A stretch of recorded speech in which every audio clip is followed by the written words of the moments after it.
Hello everyone.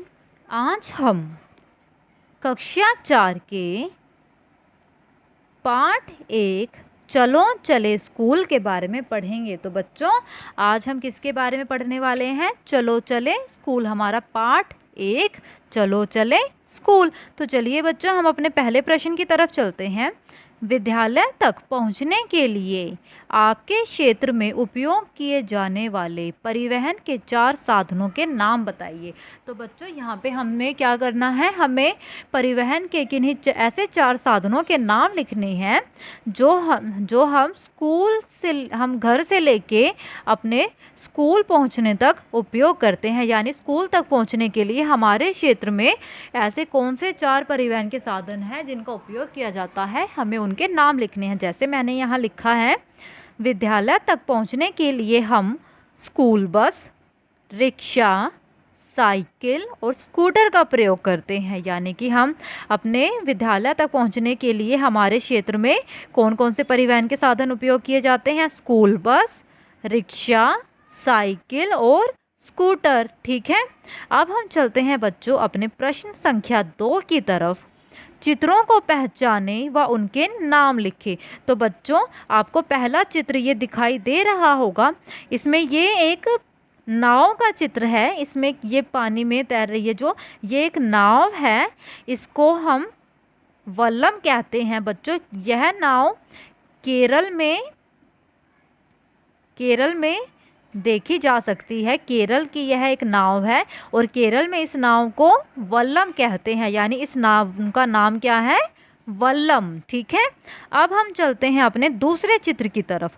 तो बच्चों, यहाँ पे इस चित्र में हमें एक ऊंट और उसके साथ एक गाड़ी बंधी हुई दिख रही है। इसका नाम है ऊंट गाड़ी।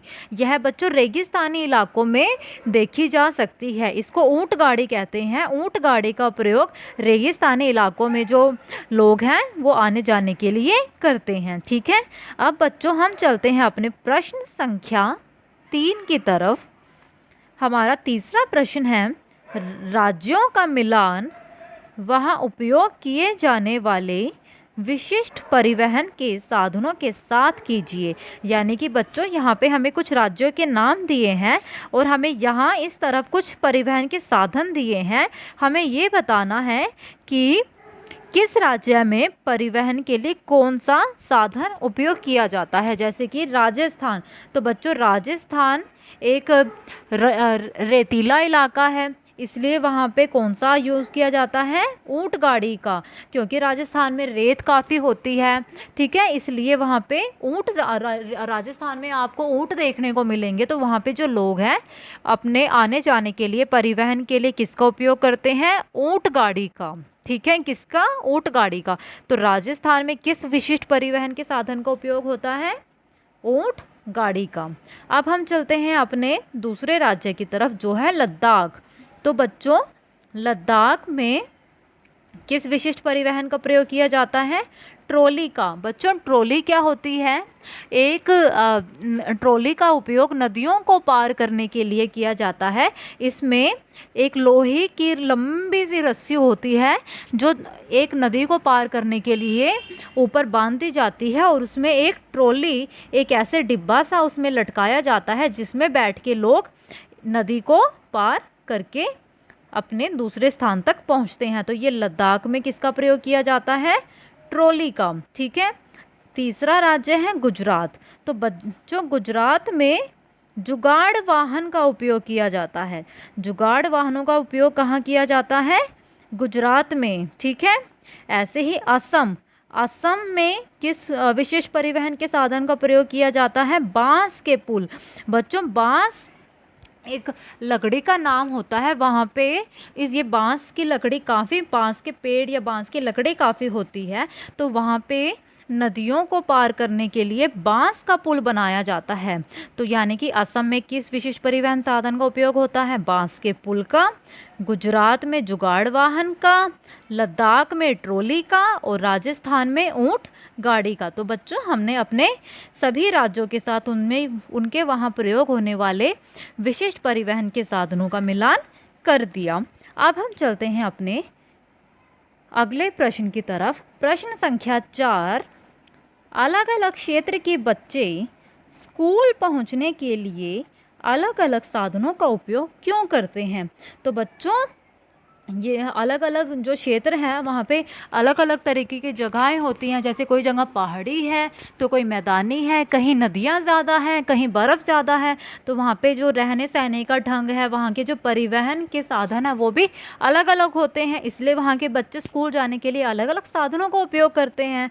जैसा कि आप यहाँ देख सकते हैं, इन सभी बच्चों के आसपास के क्षेत्र में स्कूल जाने के लिए अलग साधन होते हैं। यानी कि अलग अलग जो क्षेत्र होते हैं वहाँ के जो बच्चे होंगे उनके लिए जो आने जाने के साधन हैं, परिवहन के साधन जो हैं वो अलग अलग होते हैं। इसलिए वो अपने अलग अलग साधनों का उपयोग करते हैं। जैसे जिन बच्चों का स्कूल नदी के पार है उन्हें वहाँ जाने के लिए नाव का सहारा चाहिए। अब बच्चों को नाव पार करने के लिए नाव का सहारा चाहिए, या फिर ट्रॉली का सहारा चाहिए नदी को पार करने के लिए। ऐसे ही जिन बच्चों का स्कूल मैदानी इलाकों में है, यानी कि मैदानी इलाकों में है जहाँ पे रास्ता एकदम साफ़ सुथरा है, वहाँ के बच्चे आसानी से ऑटो रिक्शा या साइकिल की मदद से जा सकते हैं।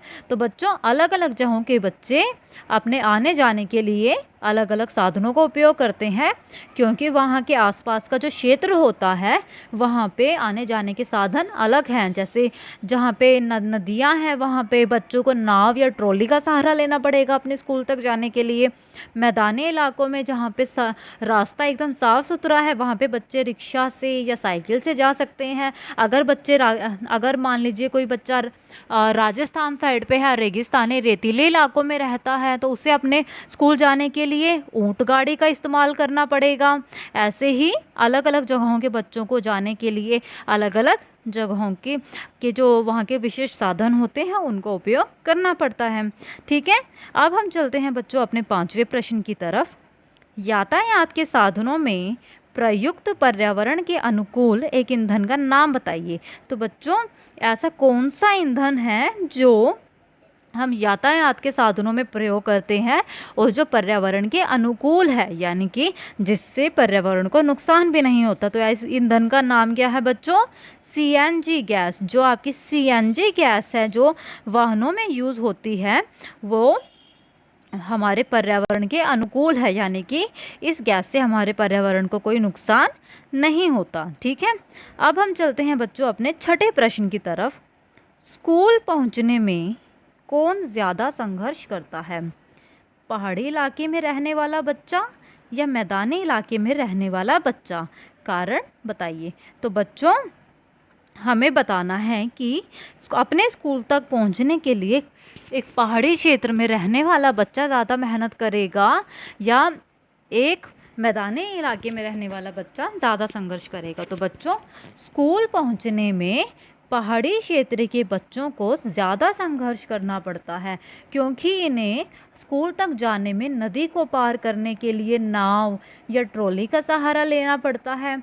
और इन बच्चों के जो स्कूल होते हैं, पहाड़ी इलाकों में जो स्कूल होते हैं वो उनके घरों से काफ़ी दूर होते हैं, जहाँ तक पहुँचने के लिए इन्हें काफ़ी चलना पड़ता है।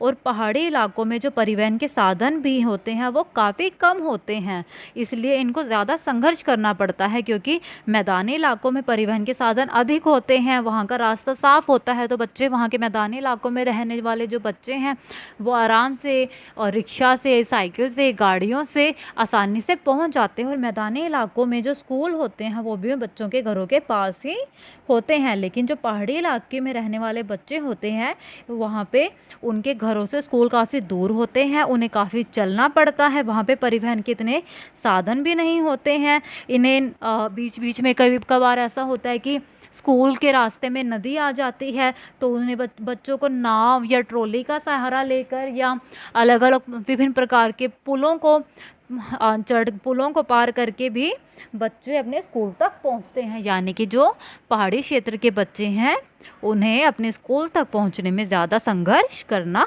पड़ता है। ठीक है, अब चलते हैं बच्चों आज के जीवन कौशल की तरफ, और आज हम पढ़ने वाले हैं बच्चों वायु प्रदूषण के बारे में। तो बच्चों, वायु प्रदूषण क्या होता है? वायु प्रदूषण हानिकारक गैस, धूल और धुएं द्वारा वायु का संदूषण है। यानी कि जब हमारी वायु में हानिकारक गैसें, धूल, मिट्टी और धुआं ज़्यादा हो जाता है तो जो वायु है वो दूषित हो जाती है, जो हमारे पौधों, जानवरों और मनुष्य यानी इंसानों पर प्रतिकूल प्रभाव डालती हैं। यानी कि मनुष्यों पर हो, चाहे जानवर पर हो या पेड़ पौधों पर, इसका काफ़ी बुरा प्रभाव पड़ता है। यह पृथ्वी के प्राकृतिक चक्र को भी नुकसान पहुंचाती है, पर्यावरण को क्षति होती है, संसाधनों के अनुचित प्रबंधन और लापरवाह मानवीय गतिविधियों के कारण होता है। यानी कि जो वायु प्रदूषण है, इससे एक तो हमारे पर्यावरण को नुकसान होता है, मनुष्यों को, पौधों को, जानवरों पर भी बुरा प्रभाव पड़ता है।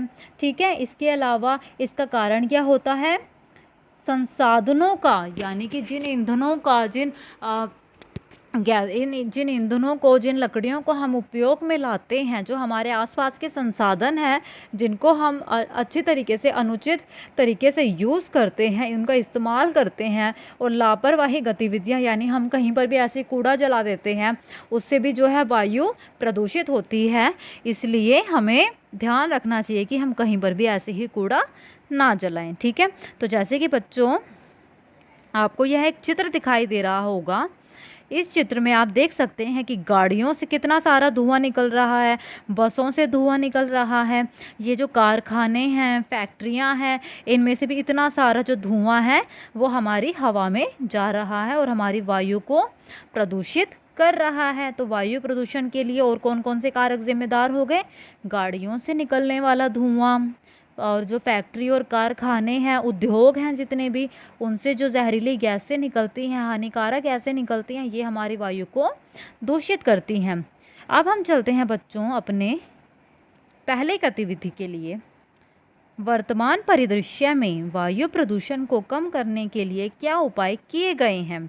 तो बच्चों क्या क्या उपाय आज के टाइम पे किए गए हैं, वाहनों में जो उपयोग होने वाले ईंधन हैं, उससे निकलने वाले धुएं को हमने कम किया है, और वाहनों में उपयोग होने वाले ईंधन से निकलने वाले धुएं को कम करके, कारखानों से आने वाले धुएं को कम करके, और ज़्यादा मात्रा में पेड़ पौधे लगाकर हम वायु प्रदूषण को कम कर सकते हैं। यानी कि वर्तमान में वायु प्रदूषण को कम करने के लिए क्या क्या उपाय किए गए हैं। एक तो हम ज़्यादा से ज़्यादा पेड़ पौधे लगाने की हम लोगों को सलाह दे रहे हैं, कई अभियान ऐसे चल रहे हैं कि ज़्यादा से ज़्यादा वो पेड़ पौधे लगाएं, ताकि जो पर्यावरण है वो सही बना रहे, वायु प्रदूषण कम हो सके। इसके अलावा गाड़ियों की आवाजाही पर भी, और जिन गाड़ियों में से ज़्यादा धुआं निकलता है, जिन ईंधनों से ज़्यादा धुआं निकलता है, उस पर भी काफ़ी रोक लगा दी गई है। दिल्ली में आप सभी जानते हैं कि हर साल ओड इवन आता है, जिसमें एक दिन एक नंबर की गाड़ियां चलती हैं और दूसरे दिन दूसरे नंबर की गाड़ियां चलती हैं। तो ऐसे ही यानी कि सड़कों पर गाड़ियों की संख्या को कम करके भी हम वायु प्रदूषण को रोक सकते हैं। और पेड़ बचाओ अभियान, और जंगलों को आजकल काटने पर मनाही हो चुकी है। तो ये सभी काम जो हैं वायु प्रदूषण को कम करने के लिए आज के समय में किए गए हैं। अब आते हैं आपके बच्चों, हमारी अब दूसरी गतिविधि है, किसी पौधे को उगाएं, अपनाएं और उसका पोषण करते हुए उसके विकास में मदद करें। यानी कि आप सभी बच्चों को किसी एक पौधे को उगाना है, या कोई आपके आसपास है कोई पौधा लगा हुआ है तो आपको उसे अपनाना है, और फिर आपको उसे रोज़ पानी देना है, उसके पोषण में, उसके विकास में उसकी मदद करनी है। तो सभी बच्चे क्या हैं, किसी एक पौधे को लगाएंगे या अपने आसपास के किसी एक पौधे को अपनाएंगे और फिर उसकी देखभाल करेंगे। तो बच्चों आज की कक्षा में सिर्फ इतना ही। अब हम अपनी अगली कक्षा में मिलेंगे। मैं आशा करती हूँ आपको ये कक्षा पसंद आई होगी। धन्यवाद।